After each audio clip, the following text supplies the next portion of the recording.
Uma grande verdade que as Escrituras revelam é que o mal existe. O mal existe fora de nós e dentro de nós. E precisa ser combatido. E o Senhor Deus nos entrega uma arma em nossas mãos para esse combate. A Bíblia descreve um combate famoso entre Davi e Golias. O texto diz que Davi venceu Golias usando uma arma até rudimentar, uma funda. Aliás, o ser humano fez diversos tipos de armas ao longo da história. Armas rudimentares como essas que vocês veem aqui, depois armas de fogo de diferentes calibres, e houve uma arma em especial que causou espanto, a bomba atômica, matando milhares de pessoas e, repito, causando espanto em todos. O texto do Evangelho, em Lucas 4, revela Jesus agindo e causando espanto nas pessoas. Que relação tem isso com a bomba atômica? Nenhuma diretamente, apenas na arma que Jesus estava usando, que era bem longe de uma bomba que quer destruir, mas era uma arma poderosa para destruir o mal e construir, recriar vida. Essa arma que eu quero incentivar muito que você use na batalha do dia a dia é a palavra de Deus. Efésios 6 diz literalmente que a palavra de Deus é como uma espada. Hebreus 4:12 diz que é uma espada que corta fundo, penetra e divide lá no fundo da nossa alma. Esta palavra também deve ser usada para combater o mal. Nesse mesmo texto de Efésios 6, quando diz que a palavra de Deus é uma espada, diz que a fé é um escudo contra os dardos inflamados do diabo. Aliás, quando falamos em diabo, é sempre necessário reperguntar e reafirmar. Afinal, o diabo existe? As Escrituras mostram que sim, que ele é um anjo caído em pecado, que rebelou-se contra Deus, assim como também outros anjos. E o texto do Evangelho de Lucas 4 fala lá, quando a gente vê que Jesus foi a Cafarnaum, que ele expulsou um demônio imundo de um homem de Cafarnaum. E aí a gente fica pensando em demônios, em diabo. Será que de fato existe? Havia um cidadão conhecido pelo nome de Padre Quevedo, grande estudioso, especialmente da parapsicologia. Ele foi conhecido, tinha um jargão, uma frase que ele dizia assim: isso non existe. Sempre que se referia, então, a algum demônio, ao diabo, enfim, ele dizia, isso non existe. Era uma ideia de dizer que tudo era um evento da mente, algo desse tipo. Olha, a gente bem sabe que quando olha para os tempos modernos, vê muitos teatros quase infantis em algumas igrejas, que não se tratam em si de possessão. Mas isso não nos autoriza a dizer que o maligno não existe. E você sabe, desafio você a pensar, quando a gente olha a maldade no mundo, quando a gente percebe e observa crimes feitos com tamanha maldade, a gente vê que o maligno existe fora de nós e eu e você temos que também admitir que ele existe dentro de nós. Aliás, há uma pequena diferença talvez entre possessão e influência ou tentação. Deus permite que o diabo tente até mesmo os cristãos. Aconteceu com Jó, história do Antigo Testamento. E o próprio Senhor Jesus foi tentado por 40 dias. Mas assim não precisamos temer a ideia da possessão, porque tendo o Espírito de Deus em nós, maior é este que está em nós do que este maligno que está no mundo. Por isso a palavra não temas sempre serve para a gente de novo. No entanto, a atenção deve também ser redobrada nesta batalha contra o mal. E Jesus mostrou o caminho. Aliás, quando Jesus foi tentado no deserto, os textos de Mateus 4, por exemplo, contam, ele não usou o seu poder divino, ele usou o poder da palavra. Claro que Jesus sempre é homem-Deus, mas lá ele combateu o diabo como? Você lembra?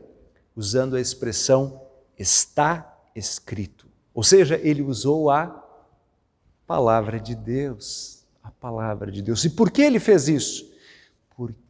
Para mostrar para mim, para ti, para todos nós, que isso está também à nossa disposição. Quando o nosso Senhor Deus chamou Jeremias, lá no Antigo Testamento como profeta, dando-lhe o poder, essa arma da palavra, o Jeremias foi bastante inseguro, instável. O Jeremias, tal qual Moisés, antes também disse assim, eu sou muito jovem, eu não sei falar. Ele ficou realmente se sentindo pequeno diante daquela tarefa. Mas Deus lhe disse, não tenha medo, eu estou te dando a minha palavra. E como Jeremias estava, talvez como muitos de nós, na batalha contra o mal, se sentindo fraco, frágil, diz o texto que Deus toca em Jeremias e toca em sua boca, dizendo, eis que estou te dando a minha palavra. É interessante que Deus não dá uma batidinha no ombro de Jeremias, não toca a sua cabeça, toca na boca, dizendo, estou te dando a palavra, mostrando didaticamente que ali estava o poder. E nessa mesma expressão, nesse mesmo texto, nós lemos que ele diz, estou te dando a minha palavra com poder, arma, por isso que eu falei em armas antes, arma para arrancar, derrubar, destruir e arrasar, e para construir e plantar. Eu destaco assim esse texto bíblico de Jeremias, capítulo 1, porque vocês veem 4 verbos de combate, de destruição. Arrancar, derrubar, destruir, arrasar. Percebe-se que se faz necessário, antes de plantar, lavrar, tirar o que é ruim, arrancar o que é ruim. Antes de construir, também fazer com que aquilo esteja em dia. E eu tenho que dizer para você que no coração da gente há a construção de muitos falsos deuses.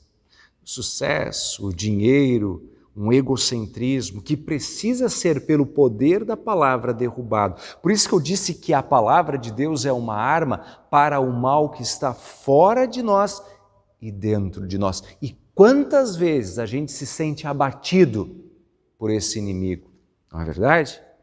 Talvez quantas vezes a gente já esteve estendido numa cama, aflito, abatido, com medo, depressivo, triste. A palavra de Deus está à nossa disposição para combatermos e vencermos. Essa palavra foi entregue a Jeremias e essa palavra também é entregue para cada um de nós. Lá no início, falando em armas rudimentares, armas de fogo, inclusive falando do poder da bomba atômica, eu disse que Davi usou uma arma para vencer Golias. Qual arma foi mesmo? A gente diz que foi uma funda. Na verdade, foi mesmo. Ele tinha 5 pedrinhas e uma funda com a qual ele venceu Golias. Mas o texto revela que verdadeiramente potente, quase atômica, era a palavra de Deus. Porque Davi disse, você vem contra mim, Golias, com espada, escudo, lança. Ele cita as armas que Golias tinha. Mas ele disse, eu vou contra você. Ele não falou funda, não. Ele disse, eu vou contra você em o nome do Deus que você insultou. Ou seja, o nome de Deus é revelado na sua palavra. E a palavra centraliza o amor, porque Deus é amor. O amor é a arma mais poderosa, não para matar e destruir, mas para recriar e dar vida, e vida em abundância. Por isso, com esta palavra, meus irmãos, minhas irmãs, eu quero lhes dar coragem do Deus que diz, sê forte e corajoso, eu estou contigo, siga adiante. Portanto, você que está aí, sendo abatido pelos dardos inflamados do inimigo, o maligno lado de fora, o diabo, o mundo, a nossa própria natureza, o mal dentro de nós, erga-te. A palavra de Deus é poderosa, também no dom da oração, para que você prevaleça, guarde a sua fé e viva no dom não da guerra, mas dessa batalha, mas no dom da paz que em Cristo Jesus nós temos. E que, conscientes disso, também tenhamos firmes a nossa missão de espalhar essa palavra, no ide e pregai o Evangelho a toda criatura, no Cristo para todos. Que assim seja na tua vida, nesta coragem, neste avanço e nesta vitória. Amém.